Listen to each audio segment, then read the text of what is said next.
할렐루야. 오늘도 주님과 함께 동행하는 하루였고 또 오늘 예배 가운데도 주님이 분명히 함께 하실 줄 믿습니다. 자, 오늘 나눌 말씀의 제목은 가나안 여인의 딸의 제목을 가지고 말씀을 나누려고 합니다. 근데 말씀을 나누기 전에 한 이야기를 하나 할게요.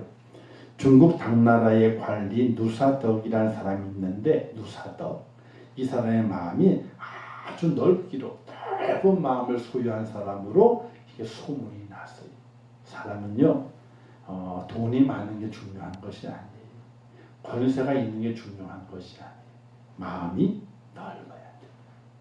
그래서 당나라 시대의 누사덕이라는 사람이 마음이 넓게 소문난 사람인데, 그 성품이 따뜻하고 너그러워서 아무리 화난 일이 생겨도 흔들림이 없는 사람이었다 그래요. 근데 어느 날 그 동생이 높은 관직에 임용이 된 거예요. 동생이. 그래서 그 동생을 따로 불렀습니다.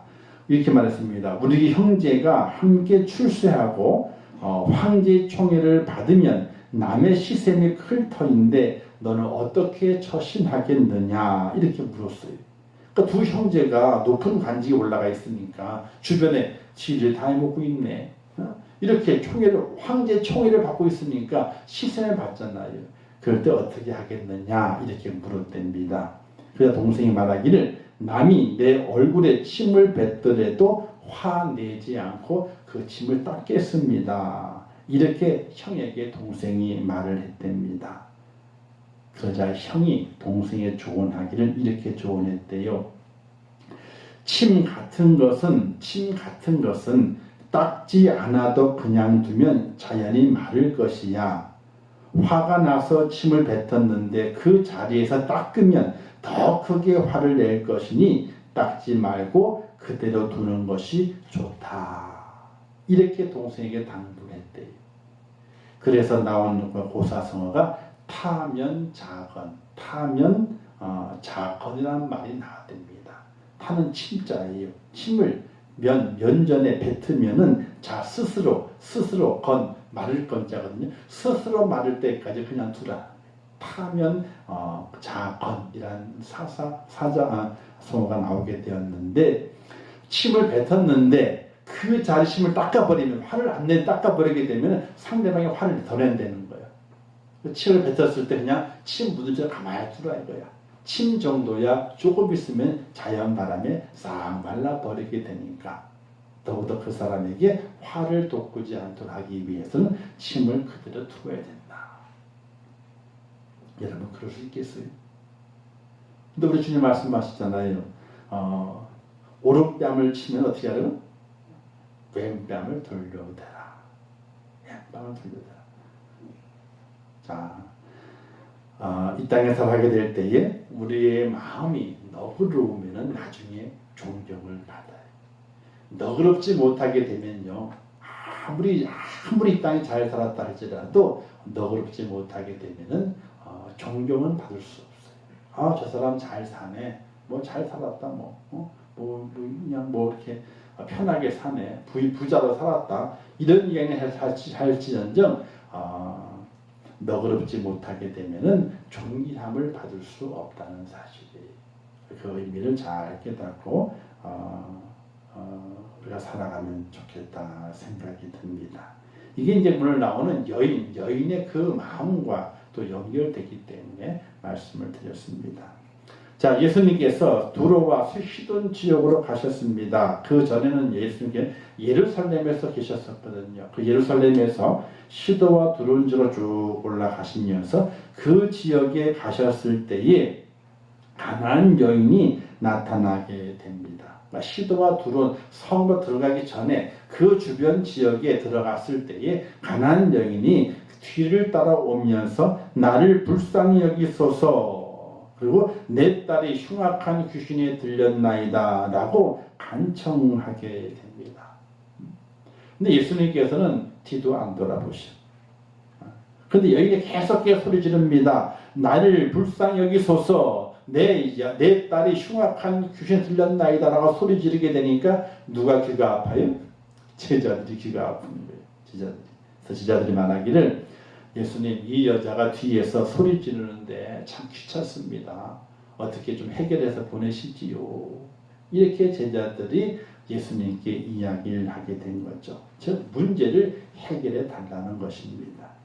이때 예수님의 대답이 여자에게 대답하는 것이 아니었어요. 여자에게 대답하는 것이 아니라 제자들에게 대답한 것입니다. 어떤 대답? 여인이 간청하기를 나를 불쌍히 여기소서 내 딸이 흉악한 귀에 들렸나이다. 이 말에 답을 한 것이 아니라 제자들, 예수님, 이 여자가 소리 지르니까 시끄럽고 귀찮습니다. 그러니까 빨리 해결해가지고 보내시지요.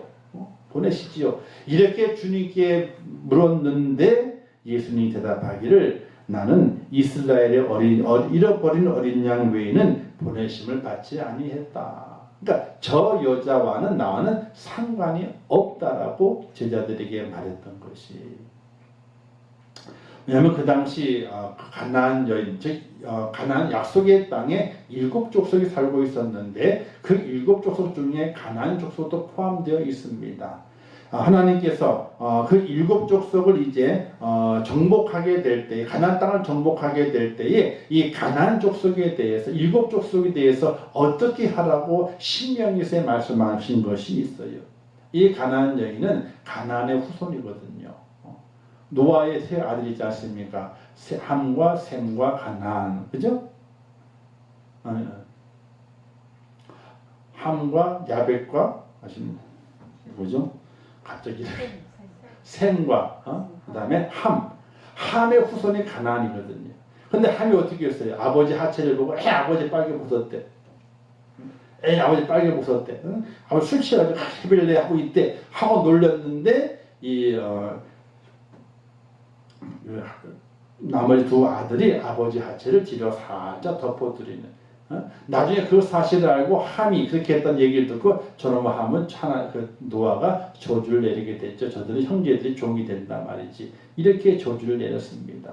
그 함의 후손이 가나안이거든요. 가나안 족속이거든요. 이 가나안 족속의 여인이 예수님께 찾아왔으니까 이 노아의 때의 저주를 받게 되고 또 하나님께서 이스라엘 약속의 땅에 머물게 만드시게 될 때에 정복하게 될 때 말씀하시기를 신명기서 7장 1절 5절 말씀에 7족속 쫓아내실 때 그들을 진멸하라. 언약도 말고 불쌍히 여기지도 말고 혼내지도 말라. 지키지 않으면 여호와께서 진노하시리라. 이런 말씀으로 경고를 하신 족속이거든요.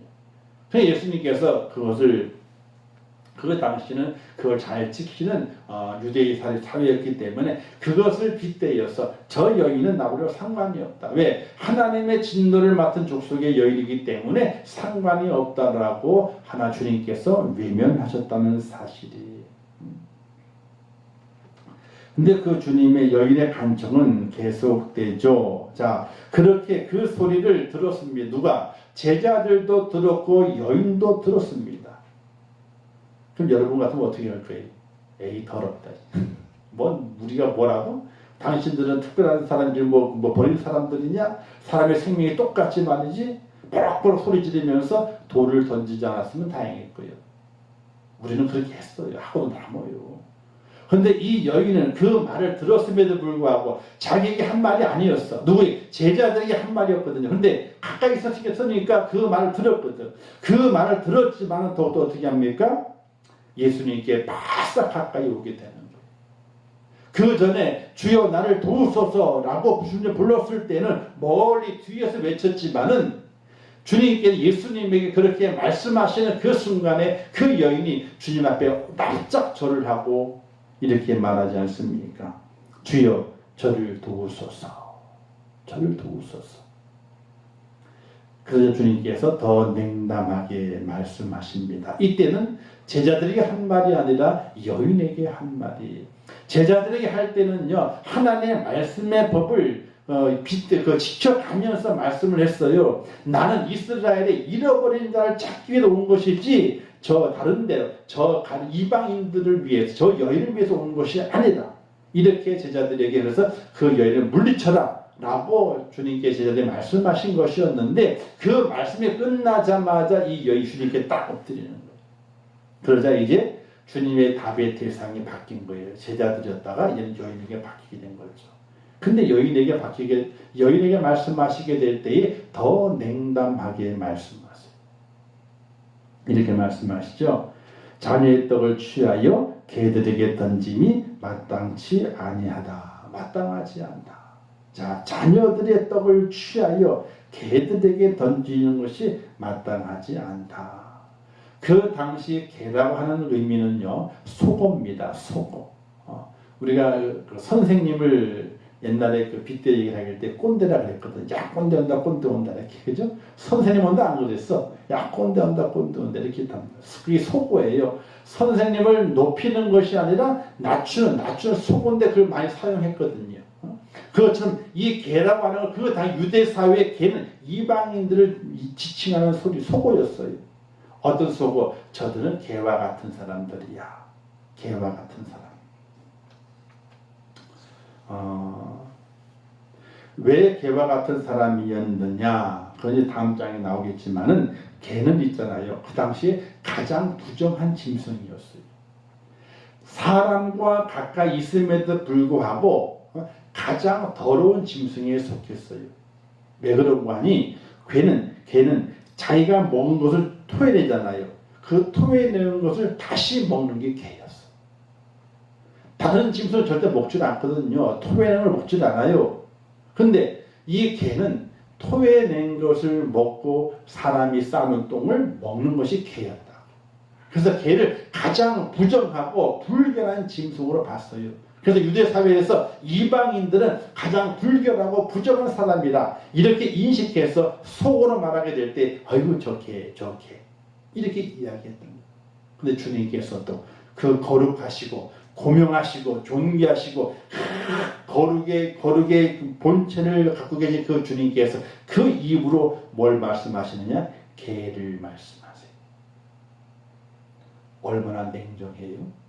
그렇게 사랑이 많으시고 긍휼이 많으시고 다 품으시는 온유하신 그 주님께서 그 자리에서는 그 여인에게, 불쌍한 여인에게 개라고 취급을 하게 돼요.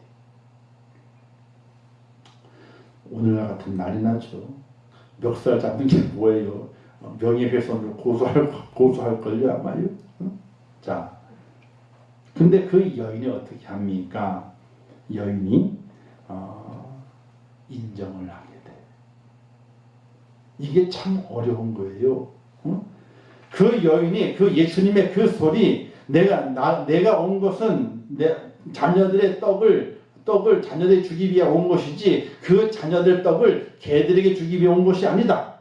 이렇게 말씀했을 때에 분명히 그 개가 자기를 지칭하는 줄 여인이 알았단 말이에요. 왜? 그 당시 유대인들이 이방인들을 개라고 취급했으니까. 근데 그 여인이 그것을 인정하게 돼요. 주여 올소이다. 자신을 개로 인정해요. 즉 자신의 더러움을 인정하게 됩니다. 자신의 부정함, 자신의 불결함을 인정하게 되는 것이. 그런데 그가 말하죠. 그런데 개들도 주인의 상에 떨어지는 부스러기를 먹습니다. 지금 이 땅에서 개가 살아가는 방식이 있지 않습니까? 그 기어낸 것을 먹는, 사람이 싼 그 똥을 먹는 그 개가, 불결하고 부정한 그 개가 어떻게 살아갑니까? 불결한 그 개, 부정한 그 개가 주인이 차려놓은 상을 먹지 못하지만 그 상에 떨어지는 부스러기는 주워 먹지 않습니까? 자신을 개로, 부정한 자로, 불결한 자로 인정합니다. 여인이. 이거 쉬운 일이 아니거든요. 너 죄인이야. 그러면 그렇습니까? 죄인이네요. 누가 그럴 사람이 있습니까? 내가 뭔 죄를 졌는데? 너 부정한 사람이야. 아이고 맞습니다. 그럴 사람이 어디 있습니까? 당신은 불결한 사람이야 라고 말하게 되면 아이고 제가 그렇습니다. 그럴 사람이 어디 있습니까? 내가 뭐가 불결하다고. 너보다 낫다 말이지.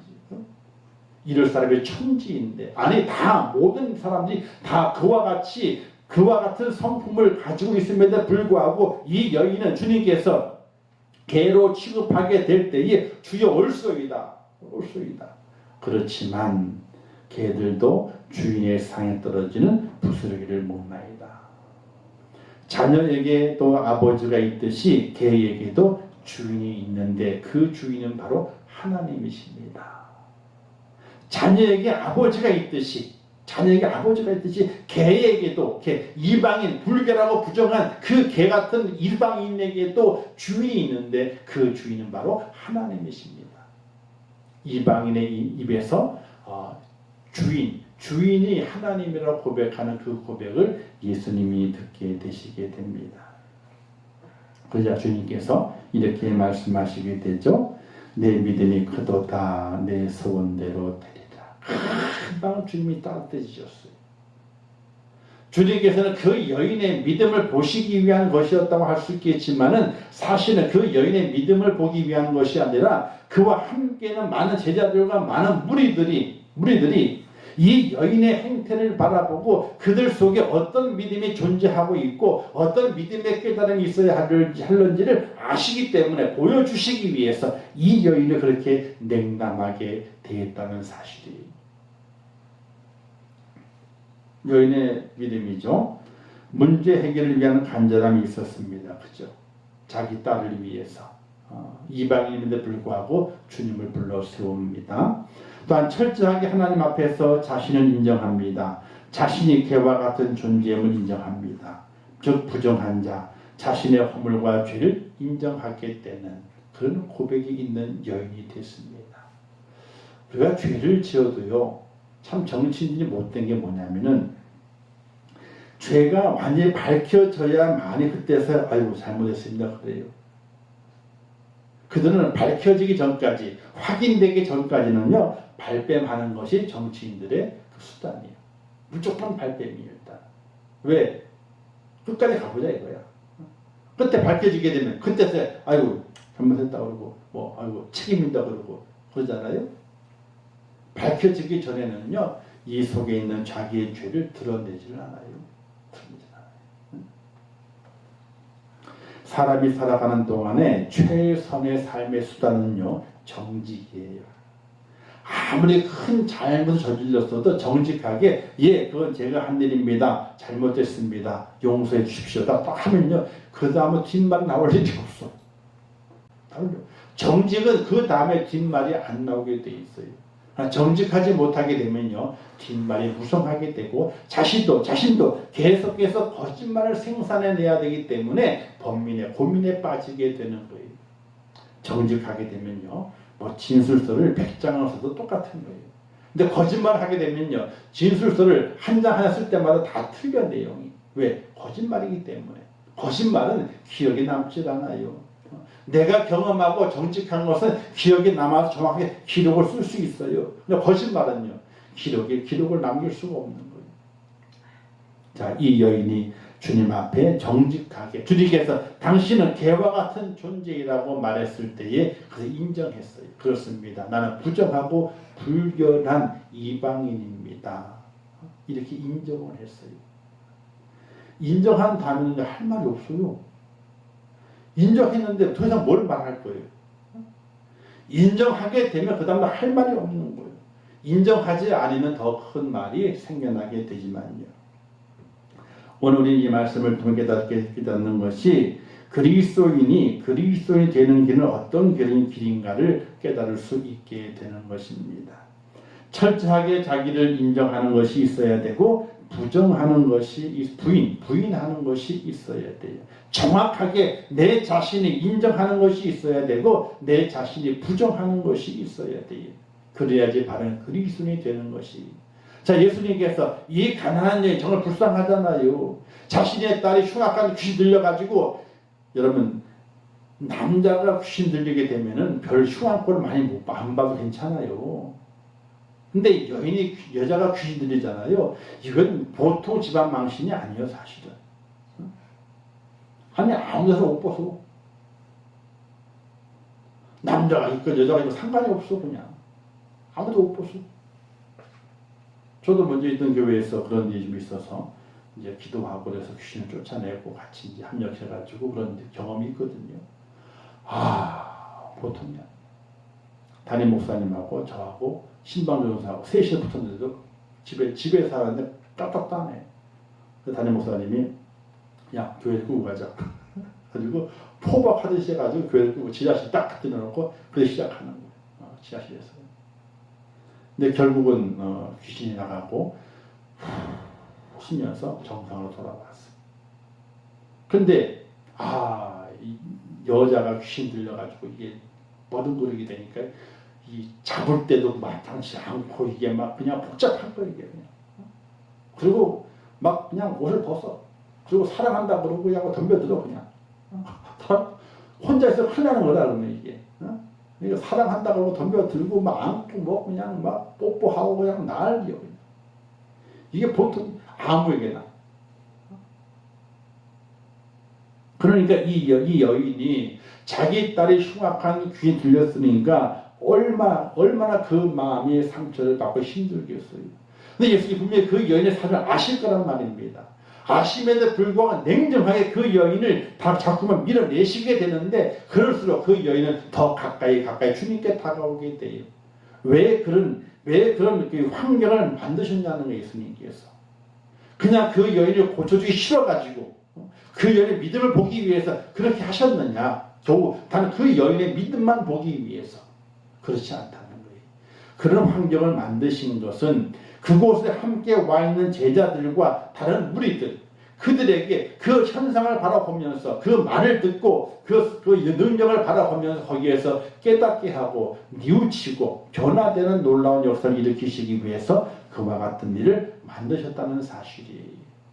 오늘 우리가 살아가면서 우리의 모든 삶의 내용들을 그냥 허투루 지나가는 것이 아니라 하나하나 다 모든 것들이 나를 깨닫게 만들고 나를 변화시키고 나를 성장시키시려고 하시는 하나님의 섭리인 것을 기억하고 의미 있게 바라볼 수 있는 하나님의 사람 되시기를 주님의 이름으로 축원합니다.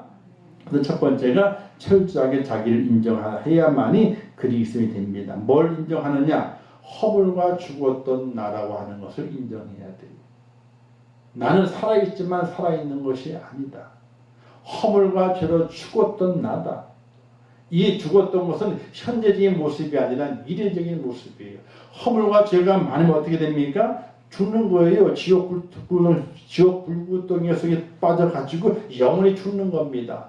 그 죽음, 미래적인 죽음을 이야기하게 되는 거예요. 그것을 인정해야 되는 거예요.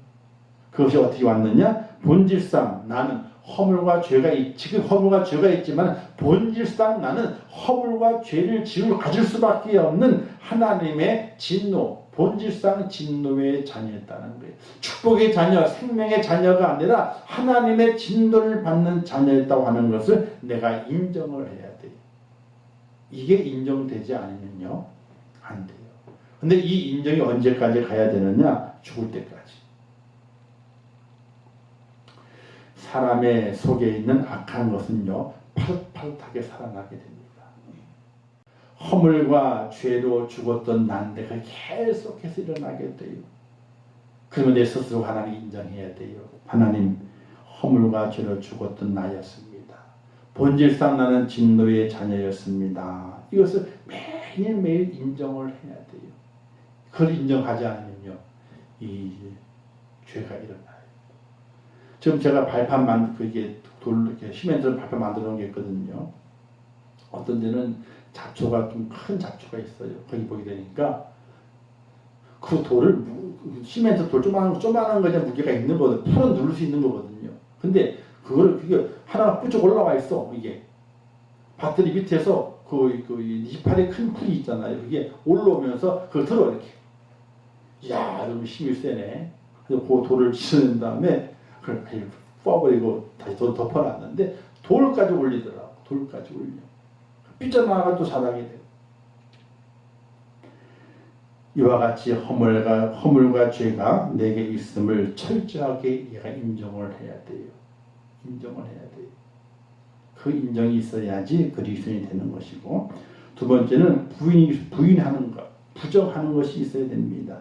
나의 나된 것은 다 하나님의 은혜라 하는 믿음의 고백이 필요하게 돼요. 갈라디 2장 10절 말씀에서 내가 그리스도와 함께 십자가에 못 박혔나니 그러는데 이제는 내가 사는 것이 아니요 오직 내 안에 그리스도께서 사신 것이라. 이제 내가 육체 가운데 사는 것은 나를 사랑하사 나를 위하여 자기 몸을 버리신 하나님의 아들을 믿는 믿음 안에 사는 것이라. 제가 제일 좋아하는 성경 구절이 힘들고 어려울 때에 이 구절을 고백하게 돼요. 이 구절의 고백은요, 너 자신이 죽어야 된다. 너를 부인해야 된다. 너를 부정해야 된다. 너는 죽고 너 안에 예수가 다시 살아나야 된다. 이런 게 주제의 말씀이에요. 나는 죽어야 돼요. 그리고 예수님만이 사는 사람, 내가 죽고 예수가 사는 사람, 그런 사람이 되게 될 때에 그때 그리스도인이 되는 그 길을 걸어가는 하나님의 사람이 되는 것이, 오늘 이 여인에게도 그것을 제자들과 많은 사람한테 보여주기 위한 것이었어요. 그 여인의 고백처럼, 예 맞습니다 주님, 저는 개와 같은 사람입니다. 부정하고 불결한 사람입니다. 하나님의 은혜를 입을 만한 그런 자격이 되지 못한 사람입니다 라고 자신을 인정해야 돼요. 그렇지만은 나의 주인은 하나님이십니다. 그 개도 주인의 상에서 떨어지는 부스러기를 먹지 않습니까? 사람 자녀에게는 아버지가 있듯이 개에게도 주인이 있는데 그 주인이 바로 하나님이십니다. 나를 부인하고 하나님을 인정하는 그런 믿음의 고백이 오늘 제자들과 많은 유대인들에게 필요하기 때문에 예수님께서 가나안 여인을 가지고 하나님의 능력을 그곳에서 교훈하시고 베푸셨다는 사실이에요. 자, 주시는 교훈이 있게 됐죠. 산을 옮길 만한 큰 믿음, 주님께 말씀하시게 됩니다. 여자여 내 믿음이 크도다. 크도다. 이방 사람이었던 백부장도 내가 이때까지 이와 같은 믿음을 내가 이스라엘에서 본 적이 없다라고 칭찬하셨지만 이 여인에게도 내 여자여 내 믿음이 크도다 이렇게 칭찬했습니다. 바로 산을 옮길 만한 믿음을 말하게 되는 것이죠. 나를 부인하고 하나님 앞에 서야 된다고 하는 것을 말씀하게 됩니다. 내가 살아있으면 안 되는 거예요. 내가 죽어져야 되고 예수님을 사셔야 되고 내가 죽은 상태에서 하나님께 번제물로 드려지는 그 자리가 하나님 앞에 온전히 드려지는 제사의 자리가 된다는 것을 우리가 기억할 수 있어야 돼요. 산제사로 드려라 이런 말씀이 있죠. 그렇죠? 산제사로 드려라. 로마 12장 말씀에 기록되어 있는 말씀인데 산제사 이것이 뭡니까? 내가 지금 살아있지만은 내가 하나님 앞에 제물이 돼가지고 죽는 것처럼 하나님께 죽여진 것처럼 그렇게 살아가야 됨을 말씀하게 되는 거예요. 하나님께 앞에 와서는 내가 살아있으면 안 되는 거예요. 내가 죽어 있어야 돼. 그래야지 내가 다시 살아나게 됩니다. 여인이 주님 앞에 와서 자신을 개로 인정하고 부정하고 불결한 사람으로 자기를 죽이니까 어떻게 됐습니까? 그 여인도 믿음이 큰 여인으로 인정받게 되고 그 딸도 다시 고침받게 되는, 귀신이 물러가게 되는 그런 놀라운 은혜를 그가 경험하게 되는 것입니다. 오늘 우리에게 이 여인과도 같은 그 믿음이 필요합니다. 그냥 설레 믿음자 하는 것이 아니라 뭔가 과감한 결단을 가지고 나를 죽이고 내 안에 예수를 다시 살리는 그런 믿음으로 살아가게 될 때에 하나님의 은혜와 은총이 우리 속에 가득할 믿으시기를 주님의 이름으로 축원합니다. 기도하겠습니다. 좋으신 아버지 하나님 은혜를 감사합니다. 오늘도 귀한 말씀 주셨습니다. 잘 깨닫게 하옵소서. 하나님이여 이 말씀이 우리 속에 잘 새겨지게 하시어서 이 가나안 여인처럼 자신을 죽이고 그리고 주님을 내 안에 살리며 하나님의 은혜와 은총 가운데 새로워지는 복된 저희가 될 수 있도록 인도하여 주시옵소서. 하나님 나를 죽이기를 원합니다. 나를 죽여주시옵소서. 내 안에 예수의 생명이 살아있게 도와주시어서 다시 일어나게 하시고 다시 태어나게 하시고 하나님의 사람으로 거듭나게 하옵소서. 예수님의 이름으로 기도하옵나이다. 아멘. 하늘에 계신 우리 아버지여 이름이 거룩히 여김을 받으시오며 나라의 임하옵시오며 뜻이 하늘에서 이룬 것 같이 땅에서도 이루어지리라. 오늘날 우리에게 일용할 양식을 주옵시고 우리가 우리에게 죄 지은 자를 사하여 준 것 같이 우리 죄를 사하여 주옵시고 우리를 시험에 들게 하지 마옵시고 다만 악에서 구하옵소서. 대개 나라와 권세와 영광이 아버지께 영원히 있사옵나이다. 아멘.